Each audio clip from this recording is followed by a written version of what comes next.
تخيل إن في واحد حقق كل حاجة بيحلم بيها بس في المقابل اضطر يتخلى عن البنت الوحيدة اللي حبها. حكايتنا بتبدأ سنة 2011 وقت ما البطل والبطلة كانوا لسه في المدرسة. البطلة كان عندها حلم واحد بس، إنها تبقى مصورة مشهورة، وكانت مستعدة تعمل أي حاجة علشان توصل للحلم ده. أما البطل فما كانش فارق معاه نجاح ولا شهرة، كان كل اللي نفسه فيه إنه يفضل جنبها بس. وبتعدي السنين بعد كده وبنوصل لسنة 2025، وهنا كل حاجة بتتغير. البطلة بتلاقي نفسها لسه مكانها، لا حققت حلمها ولا قدرت تغير حياتها، ولسه فقيرة. على عكس البطل بقى مخرج مشهور وحقق كل اللي بيتمناه أي حد، تحديدا حقق حلم البطلة. لكن رغم النجاح ده كله فضل ناقصه أهم حلم في حياته، وهو إنه يكون مع البطلة. فيا ترى ايه اللي حصل بينهم وازاي وصلت حياتهم للنقطة دي؟ وعلشان نعرف تعالوا نرجع للبطل اللي اسمه ايان وهو بيستلم جايزة احسن مخرج افلام. فوقتها بيطلع يقول كلمته وبيعرف الكل ان اللي هو فيه ده بفضل واحدة عرفته يعني ايه يحلم، وبيهديها الجايزة بتاعته. وبتكون بطلتنا جين في الوقت ده بتطلع محار مع مسنة، لأننا بنعرف إنها شغالة مراسلة، بس يا عيني بتكون متبهدلة على الآخر، ولما بيخلصوا تصوير وبيكونوا ماشيين بتقع في الطين.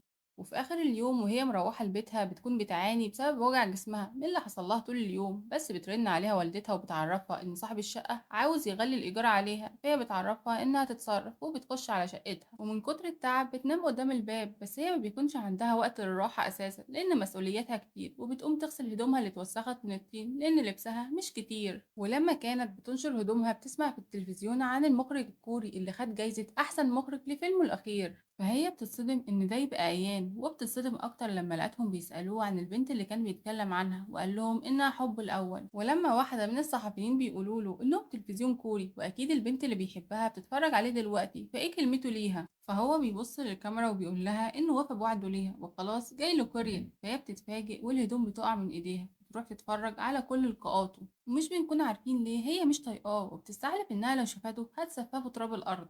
وتاني يوم بنلاقي يان وصل لكوريا وبيتفرج على اللقاء الصحفي الأخير بتاع جين وهو بيضحك عليها. ولما السواق بيلاحظ إنه بيتفرج عليها بيقوله إنه بيحب البرنامج بتاعها قوي، بس بقى يان بيقوله إنه بيحبها هي. وفي الشغل عند جين بتكون بتتخانق مع مديرها لأنه بيضغط عليهم في الشغل، فهو بيهددها إنه هيتخلى عنها ويجيب حد مكانها، بس هي بتعرفه إن التهديد ده مبقاش يجيب معاها لأنها جابت آخرها خلاص. وفي نفس الوقت بره مكتب المدير بنلاقي إن إيان وصل لشركتها وكله كان منبهر بيه، بس بيلفت انتباهه صوت الزعيق العالي من مكتب المدير. بس لما بيلاقي إنها جين بيضحك عليها لأنها ما اتغيرتش من أيام ما كانوا في المدرسة، فبيحاول المدير إنه يسكتها. ولما بتبص وراها بتتصدم لما بتشوفه وبتنزل تستخبى تحت المكتب، بس بتلاقي إيان هو كمان بينزل لها وبيسلم عليها.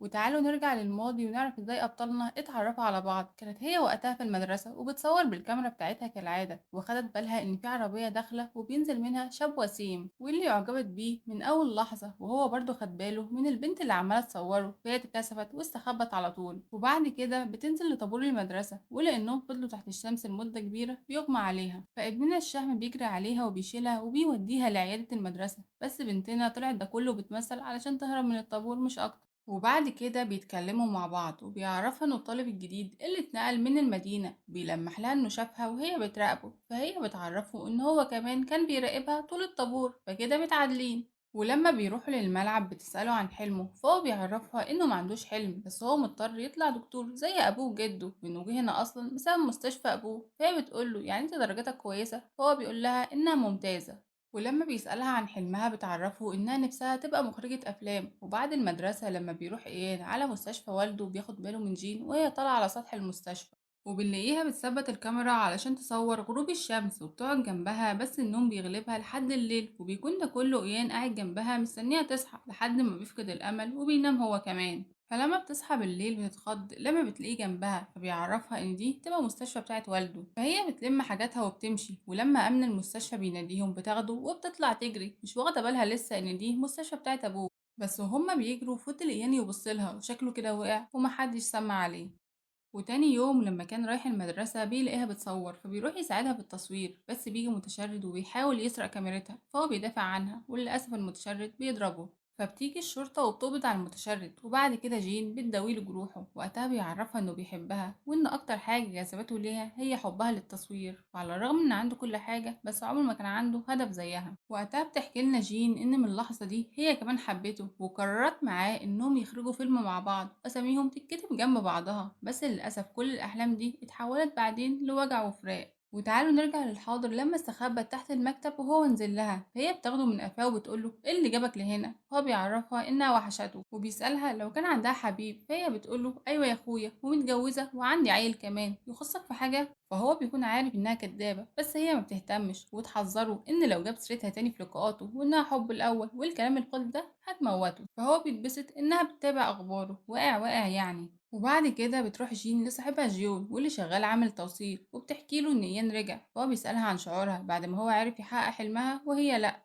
وعلى الرغم انها بتقوله انها مش مهتمة، بيبان قد ايه هي زعلانة، وبنعرف ان تخليها عن حلمها واللي حصل لهم ده له علاقة بوالدة ايان. وبعد كده ايان بيقابل بالصدفة جين في كافيه، والاتنين بيبان انهم مش بيطيقوا بعض، لان زمان جين لما قربت من ايان بعدت عن جيون، اما ايان فبيغير من قرب جين ليها. ولما بيروح ايان لبيته بيلاقي جين عارضة شرايط فيديو للبيع، فبيكلمها باكونت مجهول وبيعرفها انه عاوز يشتريها كلها، وبيتفقوا على الميعاد اللي هيتقابلوا فيه. ولما بتروح له بتتفاجئ انه الشخص اللي كلمها وما كانتش هتبيع له حاجة لولا انه قال لها انه يدفع 10 اضعاف المبلغ اللي اتفقوا عليه. بس اصلا ايان بيحاول يقنعها انها ما تبيعش حاجه، لان دي كل ذكرياتها واحلامها، وعارف ان صعب انها تتخلى عنها. وبنلاقيه بيطلع كتاب قديم من شنطته كانوا الفوه زمان، وبيقول لها تعالي نخرجوا مع بعض ونحط نهايته سوا. فالكتاب ده بيصحي ليها كل جروح الماضي. وبعدها بنتفاجئ انها بتطلق عليه قهوه وبتقول له ان دي تبقى نهايته، وبتعرفه انها بتكرهه بسبب اللي عمله زمان.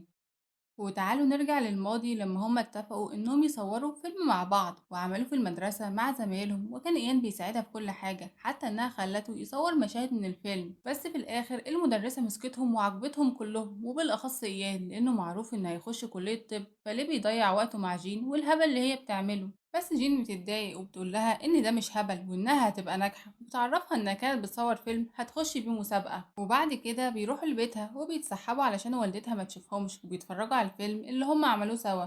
وقتها ايان بيعترف لها انه عاوز يبقى مخرج افلام زيها، وانه هيسقط في امتحان القبول بتاع كلية الطب عشان والده ما يعترضش على قراره. فهي بتقوله ان الموضوع مش بالسهولة دي، واكيد دي مجرد نزوة وهتعدي، بس هو بيصر على كلامه لان من حبها في الاخراج هو حبه برضه. وتاني يوم بيهرب ايان من المدرسة لان جين بتكون بتستلم جايزة بسبب اخر فيلم عملوه. ساعتها سألوها فين اهلها، فهي اتحرجت ان محدش حضر. بس وقتها ظهر ريان قدامها وسلمها ورد، فهي فرحت بوجوده وراحت احتفلت معاه بفوزها على البحر، وعرفته انها حبت الاخراج بسبب الجواز، وان حبها للاخراج بدأ منه وهي في الابتدائي. ولما بيرجع عيان للبيت بيبان قد ايه هو بيخاف من والده، لانه راجل صعب وعاوز كل حاجه مثاليه ومش بيقبل بالغلط، وبيلمح له بطريقه غير مباشره انه عارف اللي بيعمله. وبرضه جين علاقتها مع والدتها مش بتبقى كويسه، لانها مش بتكون فاهمه انها فعلا بتحب الاخراج، وشايفه انها حاجه تافهه هتضيع مستقبلها. وبتزعل جين لما بتلاقيها راميه كل شرايط الفيديو بتاعتها قدام المحل، فبتعيط وبتروح تتخانق معاها. اما ابطالنا فبيتفقوا انهم يكتبوا قصه رومانسيه مع بعض، بس بياخدوا ايام كتيره قوي لحد ما اخيرا بيتفقوا على القصه. وتعالوا نرجع للحاضر مع بطلتنا وهي بتصور في مزرعة، بس بتتفاجئ بيان داخل ومعاه ورد، وكان الكل منبهر بيه وبيحسدوها عليه، ما يعرفوش انها ما بتطيقش تشوفه اصلا. وبتتفاجئ بيه جاي يسلم عليها على اساس مفيش سابق معرفة بينهم، فهي بتقول للمخرج مين اللي انت جايبه ده، فهو بيعرفها ان ده يبقى ضيف الحلقة. فهي بتسيبهم وبتمشي لانها بتكون متضايقة انهم ما بلغوهاش انه جاي، وبتكون عاوزة تروح تجيبه من شعره لما لقت البنات ملمومين عليه وبيقولوا له انهم معجبين بيه قوي. وبعد كده بتبدأ تجهز الأسئلة اللي هتقولها له في اللقاء، وبتسأله هو اشمعنى جه للبرنامج بتاعهم وما راحش البرامج التانية اللي بياخد فيها ملايين. فهو بيقول لها إنه جه علشانها، وبيلاحظ إنها متوترة لأنها دايما بتعض شفايفها لما بتتوتر، فهي بتتحرك وبتضرب نفسها لما بيمشي. وبعد كده بتبدأ حلقتها وبتكون بتعمل تصرفات غريبة، وإيان واقف يضحك عليها. وقتها بتناديه علشان يظهر معاها، وبيتبسط إنها أخيرا بتكلمه عدل وبتهزر معاه. بس أول ما الكاميرا بتقفل بترجع تكشر تاني وبتسيبه وبتمشي. وقتها بيتأكد إنها مجنونة رسمي. وبعد كده بترجع له تاني علشان يكملوا الحلقة، وبتسأله عن الأفلام اللي ناوي يعملها الفترة الجاية. فهو بيقول لها إنه رجع مخصوص لكوريا علشان فيلم رومانسي عاوز يعمله بعنوان أغنية حب. بس هي أول ما بتسمع اسم الفيلم بتتصدم والعنب بيقع من إيديها. وتعالوا نروح لصاحبها، هو بيدور على أي فيلم يمثل فيه، وبيوزع الملف بتاعه على كل المنتجين واللي كلهم بيتجاهلوه. بس هو مش بييأس وبيروح لمخرج كان شغال معاه في شركته القديمة. بس المخرج ده في الأول بيفتكره إنه عامل التوصيل، بس هو بيقول له إنه شيون واللي كان شغال معاه في الشركة، وبيديله الملف بتاعه يمكن يشغله. بس للأسف المخرج ده بيتعمد يهينه وإنه فاشل، والأحسن إنه يدور له على شغلانة تانية. وبتكون هانا الممثلة المشهورة شايفة اللي حصل ده من فوق وبيصعب عليها، لأننا نعرف إنها عارفة جيون لأنه اشتغل معاها موديل قبل كده بالصدفة لما كان بيوصل طلبية ولقته مناسب للإعلان اللي هي فيه. بس بنلاحظ إن هانا دي علاقتها مع والدتها مش أحسن حاجة لدرجة إنها بتمنعها تاكل علشان ما تتخنش وكده ممكن تفشل في شغلها، فهي بتتضايق من والدتها وبعد كده بتروح على العرض الخاص بتاع فيلمها مع البطل واللي بيكون مش طايقها، بس اللي مصبرة عليها إن أم هانا تبقى المديرة التنفيذية للشركة وكانت زمان ممثلة مشهورة برضه. بس في العرض الخاص بيقصد البطل إنه يقلل منها قدام الصحافة لأنها واخدة منه كل الأضواء، فلما بيمشي من العرض الخاص وبتسمعه بيشتمها بتعمل نفسها إنها بتكلم والدتها وبتقعد تشتكي لها، هو بيروح جري وبيقعد يعتذر لها. وبنرجع لأبطالنا وهما بيصوروا البرنامج وكان المايك مفتوح، فإيان كان هيغلط ويفكرها بموقف حصل بينهم زمان، بس هي بسرعة شدته من قميصه علشان يسكت، وطبعا الكل استغرب من تصرفاتها، فهي قالت لهم إن كان في نحلة على القميص، بس بالليل قالت له إنها تاخد 3 مليون مقابل إنها تبيع النص بتاعها لأنها عارفة إنه مش هيعرف ينتجه من غير موافقتها. بس هو بيفهمها إنه عاوز ينهي معاها لأنه ملوش قيمة من غيرها وهيفضل مجرد ورق قديم مرمي، فهي بتقوله براحتك خلاص ولع فيه. ولما كانت هتمشي بيوقفها وبيقول لها إنه عاوز يصحح الفكرة الغلط اللي واخداها عنه وإنه فعلا ما سرقش ولا فكرتها ولا أحلامها، وعلشان كده بيقول لها إنه هيرجع لها حلمها تاني. ومش بس كده، بوشكاش بيضحي النهاردة وهيرجع لها حبها الأول تاني، بيتكلم عن نفسه يعني. بس هي وقتها افتكرت الماضي وبنعرف إن زمان فجأة لقت إيان اختفى وفضلت قدام بيته بالأيام تخبط وتزعق وما كانش حد بيرد على الرغم من إن أوضته كانت منورة عادي. بس في اليوم الأخير لما كانت ماشية لقته بيجري وراها ويعرفها إنه مش هيعرف يروح معاها امتحان السينما لأنه هيسافر على أمريكا ويبقى دكتور، بس هي بتقوله إن الإخراج ده حلم والمفروض ما يتخلاش عنه، وبتطلع الفيلم اللي كتبوه سوا علشان تفكره، فهو بيقول لها إن ده كله كان وهم، فهي بتفضل تعيط وبتديله ورق الفيلم وبتقوله إنها تستناه تاني يوم في الباص ولازم يجي. بس تاني يوم هو مش بيجي، وقبل ما الباص يتحرك بتنزل علشان تروح له، بس للأسف في عربية بتخبطها وبتروح على المستشفى وللأسف بتدخل في غيبوبة. وكان أهلها طول الفترة دي بيهتموا بيها لحد ما فاقت، بس لما لقته مش جنبها اتأثرت جامد وفضلت المدة اللي بعدها بتتعالج علشان حتى ترجع تقف على رجليها من تاني. وبنرجع للحاضر مع بطلتنا وهي بتعيط لما افتكرت اللي حصل لها وحلمها اللي ضاع بسبب إيان. وتاني يوم بيتذاع البرنامج بتاعهم وبيشوفوا الناس كلها واللي من ضمنهم والدتها وهانا، بس لما أم هانا بتشوف اللقاء ده مش بنفهم ليه هي اتضايقت. أما جيون فبيحاول يقنع جين إنها تقبل عرض إيان وما تضيعش حلمها تاني زي زمان، بس هي بتقوله إنها خلاص ما بقتش تحلم. وتاني يوم في الشركة بيكون الكل منبهر بنجاح حلقتها مع إيان، بس وقتها بيطلبها مديرها وبيقول لها إنه عارف إنها تعرف إيان لأنه كان بيراقبهم طول فترة الحلقة، وبيطلب منها إنها تقنعه إنه يطلع معاهم حلقة كمان قبل ما برنامج تاني يخطفه، بس هي بترفض في الأول وما بيكونش فارق معاها، بس أول ما بيقول لها إنه مرتبها هيزيد بتوافق على طول. ولأن لقمة العيش صعبة بتدوس على كرامتها وبتشتري ورد وبتسافر له على المدينة التانية اللي هو موجود فيها. ولما بتوصل عند بيته بتكون مترددة إنها تخش، بس في الآخر بتفتح الباب، بس لأن بنتنا مرزقة كان هو وقتها بيروي الزرع وبتتغرق مية. بس بنلاحظ ان هو ما اتصدمش من وجودها وانه كان متوقع انها تيجي، وبيخش يجيب لها هدوم بدل اللي اتبلت، فهي بتسأله هو ليه حتى مستغربش ازاي هي عرفت مكان بيته، فهو بيقول لها انه كان كاشف ان في واحد من شركتهم بيراقبه طول ما هو كان هنا، فهي بتتحرج من الموقف الزبالة اللي هي فيه وبتديله ورد وبتكون متوقعة انه يضربها بيه زي ما هي عملت معاه قبل كده، بس هو ما عملش كده وفضل يشمه. فهي وقتها بتحاول إنها تكون لطيفة معاه وبتشكره إنه ظهر معاه في البرنامج وبفضله حققوا أعلى نسبة مشاهدة وعلشان كده عاوزينه تاني، فهو بيبدأ إنه يتنك عليها وبيسألها يعني انتي جاية بس تقوليلي كده. وقتها بتمسك أعصابها وبتحاول إنها ما تشتموش لأنه لو كان فاتح تليفونه ما كانتش خبطت المشوار ده. وبنعرف إنهم موجودين دلوقتي في البلد اللي كانوا فيها زمان أيام المدرسة، فبتقوله لأ طبعا أنا جيت برضو علشان أشوف أهلي، وبترجع إنها تقنعه تاني إنه يطلع معاها علشان مرتبها يزيد، بس هو ما بيردش عليها وبياخدها المطعم علشان يتغدوا. وبعد الأكل بتلاقي مديرها بيتصل بيها وبيسألها إذا كانت قدرت تقنعه، فإيان بيشد منها التليفون وبيسأله هل لو شارك معاهم شغل جين هيبقى أسهل ولا لأ، وده لأنها كانت صعبانة عليه إنها بتتبهدل كل شوية في مكان علشان التصوير، بس هي بتتحرج وبتاخد منه الموبايل. وقتها بيقول لها إنه هيطلع معاها وده كله علشان مصلحتها بس، وبعدها بيمشي. أما والد جيون فكان فخور بابنه وبيقول للزباين إن ابنه ممثل، وبيفضل يقول لهم على أدواره زي إنه مثلا قال للبطل العربية جاهزة يا فندم، فهم بيفهموا إنه مجرد كومبارس. أما هنا في الوقت ده فبنلاقي إنها كانت عمالة تتفرج على الصور اللي خدتها مع جيون في تصوير الإعلان. في نفس الوقت كان جيون في تجربة أداء بس للأسف فشل، وبنرجع لهنا تاني اللي بتتضايق لما بتعرف إنها المفروض تروح مع والدتها حفلة علشان هيكرموها، وبتكون مش عاوزة تروح لأن الناس كلها شايفاها إنها بنت المديرة التنفيذية اللي ناجحة بالواسطة، مش شايفين هانا الممثلة الشاطرة. وساعتها بتتخانق مع والدتها اللي بتزعق لها وبتسكتها عشان محدش يسمعهم، وده لأن أهم حاجة عند والدتها إن صورتهم تفضل مثالية عند الناس. أما في المدينة اللي فيها أبطالنا واللي قضوا فيها فترة المدرسة بنلاقي إن أهل القرية بيتكلموا عليهم وإن إيان رجع أخيرا، بس بيستغربوا إنه بقى مخرج مش دكتور. وساعتها بيشوفوهم وهما ماشيين مع بعض، ولما أبطالنا بيوصلوا لبيته بيدخل يجيب لها ورق الفيلم ويقول لها أدام مش عاوزة تعمليه معايا يبقى خديه. فهي بتقوله يعني أنت مش خايف إني أقطعه مثلا؟ فهو بيكون يئس منها وبيعرفها إنها لو عاوزة تعمل كده هو ما عندوش مشكلة. بعدها بيعتذر لها على اللي عمله زمان وبيعرفها انه خلاص فهم ان بقى جزء من الماضي ومش هيبقى اكتر من كده. وتعالوا نرجع للماضي وبنعرف ان والده ضربه بسبب انه سقط في امتحان قبول كلية الطب، وعرف ان ورا سقوطه ده هي جين. بس ايان وقتها دافع عنها وقال له انها ملهاش دخل، هو بس مش عاوز انه يدرس طب. فوالده وقتها اتعصب اكتر وفضل يضرب فيه، وبعدها حبسه في اوضته وكان منعه من الخروج من البيت لحد ما يوافق انه يسافر لامريكا يدرس هناك. وللأسف قدام الضغط ده اتخلى عن حلمه واضطر يوافق. فهو لما عرفها اللي حصله كان عنده أمل إنها تسامحه، بس هي قالت له إنها مش مسامحاه، وبتعرفه إنها الأول كانت شايفاه واحد واطي بس دلوقتي واحد واطي ومثير للشفقة.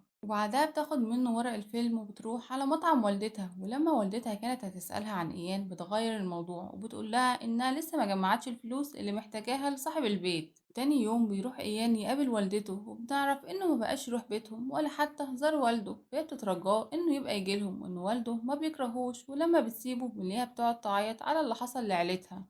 ولما جين كانت ماشية بسرعة لأنها متأخرة بتقع منها شنطتها في الشارع، بس وقتها بتفتكر الحادثة اللي حصلت لها زمان ومش بتقدر تتحرك. وبنلاقي إن في عربية جاية عليها وهتخبطها، بس إيان بيشدها وبيزعق لها إنها ما بعدتش. أما هي فكانت مصدومة ومش بتقدر تتكلم وبتقعد تعيط وهو مش بيكون فاهم مالها. وبعد كده بتسافر جين لمدينتها وبترجع تاني لشغلها، بس في يوم لما بترجع لبيتها بتفتح درج مكتبها وبتطلع ورق الفيلم اللي عملوه سوا، وبنعرف إن قصته بتدور حوالين واحدة صاحبتها المفضلة ماتت، فقررت إنها تنتقم من اللي كان السبب في كده. بس وهي بتدور عليه وقعت في حب واحد، بس بعدين اكتشفت إنه نفس الشخص اللي كانت بتدور عليه واللي المفروض تنتقم منه. وبنعرف إن أبطالنا لسه ما كتبوش نهاية للفيلم ده ومش عارفين إذا كانت هتنتقم منه ولا هتسامحه. وتعالوا نروح للمساعد بتاع ايان لما بيعرف انه رجع لها الفيلم تاني، ساعتها بيتجنن وبيقول له انت عارف الفيلم ده بالنسبه لنا ايه واننا جايين كوريا مخصوص عشان نعمله.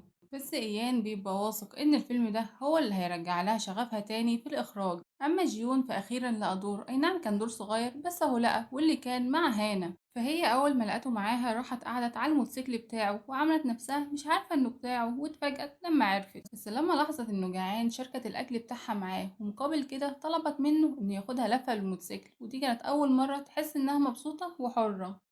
وبعد كده رجعت تاني لشغلها لأنهم كانوا قلبين عليها الدنيا، ولأنها كانت مستعجلة نسيت ترجع له الخوذة بتاعته. فبنلاقيها سألت المساعد على عنوان جيون علشان ترجع له الخوذة، بس والدتها وقتها استغربت إنها اتأخرت، فالمساعد عرفها إنها كانت بتدور على واحد. وبنروح لجيون وهو راجع لبيته وتفاجئ بهانا قاعدة قدام شقته، واللي بنكتشف إنها قدامها شاشة مشغلة دايما إعلانات هانا. وساعتها بتعترف له إنها أول مرة تحس بالسعادة زي ما حست وهي راكبة الدراجة النارية بتاعته، وبتطلب منه إنه يبقى ياخدها في جولة تانية. بس هو وقتها بيستغرب إنها قدرت توصل لبيته وبيقول لها إنها بدأت تخوفه. فهي بتتفاجئ من رده وبتقوله بخوفك إزاي؟ ده الطريقة دي مجرباها في كل أفلامي ونجحت. وبعدها بتصارحه إنها مش بتعرف تكون صداقات وتتعرف على حد، وإنها حتى مش عندها صحاب فعشان كده طريقتها غريبة. فهي بتصعب عليه وبيعرض عليها إنها تبقى صاحبته، فهي بتفرح وبتوافق.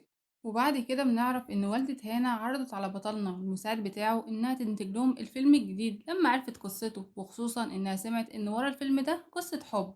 وبعد كده جين بتكلم ايان وبتقوله يجي يقابلها علشان يتفقوا مع المدير على تفاصيل حلقتهم الجديدة. فهو لما بيروح لها بيلاقي المدير بيعاملها بطريقة مش كويسة كأنها خدامة عنده، كان جايبها مخصوص بس علشان تسوق العربية. وبيفاجئها ايان انه سمع مديرها وهو بيتكلم انه ناوي يلغي البرنامج بتاعها اصلا وانه بيستغلها. فبتمشي وهي متعصبة، بس بيجي ايان من وراها وبيمشي معاها. وتاني يوم لما بتصحى بتلاقي نفسها في بيته ومش بتكون فاهمة هو ايه اللي جابها هنا. هي كل اللي فاكراه انها وافقت تشارك في الفيلم، فهو بيفهمها انها لما كانت مش في وعيها باعت البيت بتاعها، فهي بتتصدم بس مفيش وقت للصدمة لانه بياخدها علشان تمضي على عقد الفيلم. وبعد كده بترجع على بيت إيان تاني لحد ما تلاقي شقة، وبتحاول إنها تهيئ الجو المناسب علشان تكمل سيناريو الفيلم بس ما بتعرفش. وفي لوكيشن تصوير فيلم هانا بيتأخر البطل، فبيجيبوا واحد شبهه يمثل دوره لحد ما يجي، وبيقع الاختيار على جيون واللي بيعمل الدور ببراعة لدرجة إن المخرج بيعجب بيه أكتر من البطل نفسه. فالبطل وقتها بيتضايق لما لقاه خد الجو منه وبياخده على جنب علشان يهينه، بس وقتها بتيجي هانا وبتضربه في رجله وبتحذره انه يبعد عن صاحبها. وتاني يوم بتحاول جين انها تكمل السيناريو تاني، بس لانها غابت سنين كتير عن الكتابة مش بتعرف، وبتخرج تقعد في الشارع شوية. بس هي بتفكر بما انها مش عارفة تكتب كلمة واحدة فتكسب فلوس على الاقل، وبتروح على فعالية كان جيون صاحبها قال لها عليها. بس هو بيستغرب وبيقول لها مش انت يا بنتي كنت بتكملي السيناريو، ايه اللي جابك هنا؟ فهي بتهزر معاه وبتقول له هو انت عاوز تاخد دور فيه ولا ايه؟ بس هو بيقول لها انه مستحيل يطلع في فيلمها حتى لو البطل نفسه. وفي نفس الوقت بنلاقي يان رجع للبيت ومش بيلاقيها، فبيعرف انها في الفاعلية. بس وهو في طريقه ليها بيقابل جيون، والاتنين طبعا علاقتهم مش احسن حاجة. وقتها بتيجي هانا واللي برضه بنلاقيها بتكره ايان لانه زمان رفض انها تشارك في فيلم ليه، وبتقول لجيون اوعى تصاحب الشخص ده. وبنلاقي ان الفعالية اللي فيها جين هي احتفال بهنا اصلا، فلما ايان بيشوفها مش بيزعل منها بس بيزعل عليها وبيستناها لما تخلص. فهي لما بتشوفه بتكون محرجة منه وخايفة في نفس الوقت لا يزعق لها، بس هو بيفهمها انها طبيعي تكون مش عارفة ازاي تبدأ تاني، بس برضه ما ينفعش تهرب من الكتابة ولازم تتحدى نفسها لحد ما ترجع. فهي لما بتروح على البيت بتقعد تفكر في كلامه لأنه عرض عليها إنها ترجع معاه للمدينة بتاعتهم وترجع تكتب معاه زي زمان. وتاني يوم بيكون إيان مستنيها، بس لما اتأخرت حس إنها مش هتيجي، بس فجأة بيلاقيها قدامه وتقوله إنها جاية معاه. ولما بتوصل لبيت أهلها بتعرفهم إنها سابت الشغل وهترجع تاني للإخراج. فوالدتها وقتها بتتضايق وبتتخانق معاها، خصوصا إنها شايفة إيان السبب في كل اللي حصل لها. وتاني يوم لما بتخش والدتها علشان تصحيها مش بتلاقيها، بس بتلاقي إنها سابت لها الفلوس اللي هي محتاجاها. أما إيان فبيتخض لما بيلاقي جين في بيته وبتقوله إنها هربت، وبعد كده بيبدأوا يشتغلوا مع بعض. ووقتها فعلا بتقدر تكتب، وبنلاقيها إنها بتكتب شخصية البطلة، أما إيان فكان بيكتب شخصية البطل. وبالليل بتكلم صاحبتها، بس بنلاقي إن صاحبتها لما بتشوف المساعد بتاع إيان بتعجب بيه ومش بتقدر تقاوم نفسها، وبتروح تقوله من غير مقدمات تعالى نتجوز. بس هو ما بيردش عليها وبيرد على الموبايل وبيقول أيوة يا حبيبتي. فهي بتتحرج لما بتعرف إنه مرتبط وبتعتذر له وبتمشي، بس هو طلع كان بيكلم إيان أصلا وبيضحك عليها. وبنلاقي إن العلاقة بين أبطالنا باظت لأن بسبب إنها بقت تشوفه على طول خفت مشاعرها ناحيته ترجع تاني فجرحته بالكلام. فهو علشان يضايقها وتحس إنها غلطت قالها تمشي من بيته، فهي لما اتحاجتها وخرجت فعلا. بس وقتها لقت أخوها جاي يمشي معاها وقالها إن إيان كلمه يقابلها لأن الوقت بالليل وخطر إنها تمشي لوحدها. فهي سألته عن مكان والدتهم فبيعرفها إنها في المطعم. وقتها والدتها كانت قاعدة قدام التلفزيون وهو مطفي، وبنعرف إنها كانت دايما بتشغله وقت عرض برنامجها وكانت فخورة بيها وبنجاحها. ولما بتشوف بنتها دخلت عندها بتقول لها تعمل اللي هي بتحبه بعد كده متشغلش بالها لا بيها ولا بالناس، وبترجع لها فلوسها. بس بتنصحها إنها تصارح إيان بالماضي واللي حصل عشان الدنيا ما تتعقدش بعد كده. أما إيان فبيلاقي إن الست اللي مأجر منها البيت مغمى عليها، فبياخدها بسرعة على المستشفى. وبعد ما بيطمن عليها بيلاقي الدكتورة بتكلمه وبتقوله هو أنت مش فاكرني؟ وبنعرف إن دي واحدة صاحبتهم من أيام المدرسة وكانت بتطلع في الأفلام اللي كانوا بيخرجوها. وبيتفاجئ لما بيلاقيها اتجوزت واحد صاحبهم برضه. أما بقى في الحفلة اللي هتتكرم فيها سوهي والدة هانا بنلاقي إن هانا مشيت في نص الحفلة لأنها زهقت من كدبها ومثاليتها الكدابة، وده طبعا حط والدتها في موقف وحش. أما صاحبة بطلتنا تشوي فلقت إن مساعد البطل سيون بيرن عليها، وده لأنها كتبت رقمها على قميصه وهو مش واخد باله. وقتها عرضت عليه إنه يجي يقعد معاها فهو وافق، وشكله كده بدأ يستلطفها. أما بطلتنا فكانت قلقانة على إيان لأنه اتأخر، فهو بيعرفها إنه في المستشفى مع صاحبة البيت، وبنعرف إنه بيكون في المستشفى بتاعت والده. وتاني يوم الصبح لما كان والده بيمر على الأقسام بيعرف إن ابنه موجود، وكانت كل الناس مبهورة إنه عند ابن زيه، بس هو على عكسهم كان شايف إنه ابن فاشل. بس بعدها لما قابله في الأسانسير إيان اترعب وشكله كده عنده تروما من والده، وقعد على الأرض وما كانش عارف ياخد نفسه. بس والده مهتمش بالحالة اللي هو فيه وتعمد انه يخوفه اكتر لما وقف الاسانسير وطفى النور وفضل يضحك عليه. ولما جين وصلت للمستشفى لقت والد ايان خارج من الاسانسير وايان وقع على الارض، فهي خدته للبيت بعد كده، بس هو دخل وقفل الأوضة على نفسه. بس هي ما سبتوش وقعدت قدام باب الأوضة وفضلت تكلمه عن حاجات تانية بعيد عن اللي حصل علشان تنسيه. أما هنا فبنلاقيها بتقرا تعليقات الناس وإن كلهم مش عاجبهم تمثيلها في الرومانسي وبيتريقوا عليها على عكس تمثيلها في أدوار الشر اللي بتعملها بشطارة. فبتروح لجيون لأنها كانت زهقانة، بس للأسف بتسمع الناس في الكافيه اللي شغال في جيون بيتريقوا عليها برضه، فبتزعل وبتمشي. بس هو بيطلع وراها وبيركبها معاه على الموتوسيكل، وساعتها بتسيب نفسها وبتقعد تعيط. بعد كده بيعزمها على القهوة وبيبدأ إنه يحكي لها على نفسه وبيعرفها إنه اتعلق بالتمثيل من وهو صغير وتعب قوي علشان ياخد أي دور، لدرجة إنه في مرة اتصاب في مشهد إصابة كبيرة. وبيقول لها إن كان في بينه وبين والده اتفاق إن لو عدى 10 سنين وهو محققش حاجة يرجع تاني، بس للأسف ال10 سنين عدت وهو لسه في مكانه.